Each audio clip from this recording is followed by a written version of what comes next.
what did we learn? How easy it is to use it by yourself. If you're just a normal person, you know, not an instructor, and you want to go get some feedback, boy, it's right there. You can just lay your phone down. It doesn't have to be at the ball, anywhere, and you can see your numbers. Yeah, for sure. And then we also were experimenting with it, which was fun. You know, initially I would have just kind of stroked it more with my arms and shoulders, if you will. And there my tempo wasn't any good. And we started messing with it, just having fun, experimenting. And if I got a little bit, so there my tempo is 1.6 to 1, which you said we wanted to get that closer, like 2 to 1, right? So then when we got a little bit wristier here, did one of those guys, it changed everything. Like that was actually 2.2 to 1, which would have been too much. I'll dial it back a little bit. And so, you know, do another one. All right, so tell me a little bit about what we just learned there doing that.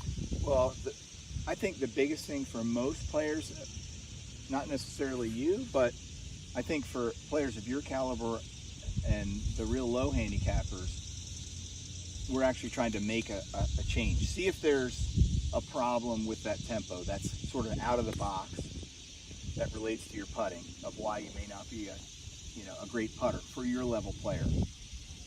And maybe we try to actually change things. I think with the average players, you and I are both instructors, as we teach them, it's about trying to make that more consistent. So if somebody's 1.8 and that's kind of their sweet spot, have them be able to get feedback that they're 1.8 every time, and they really switch their mind, not necessarily to the mechanics of their stroke, but more to that same rhythm.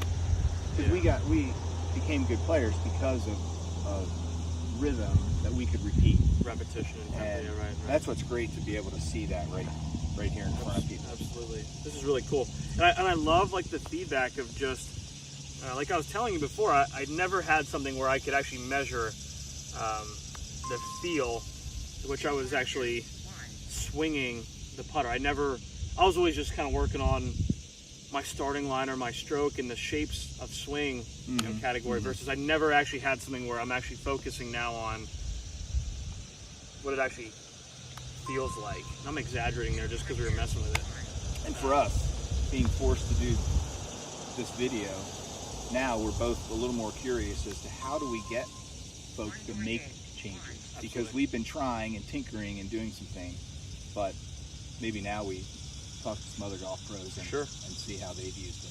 Thank you, sir, for your time. I appreciate it. Thank you.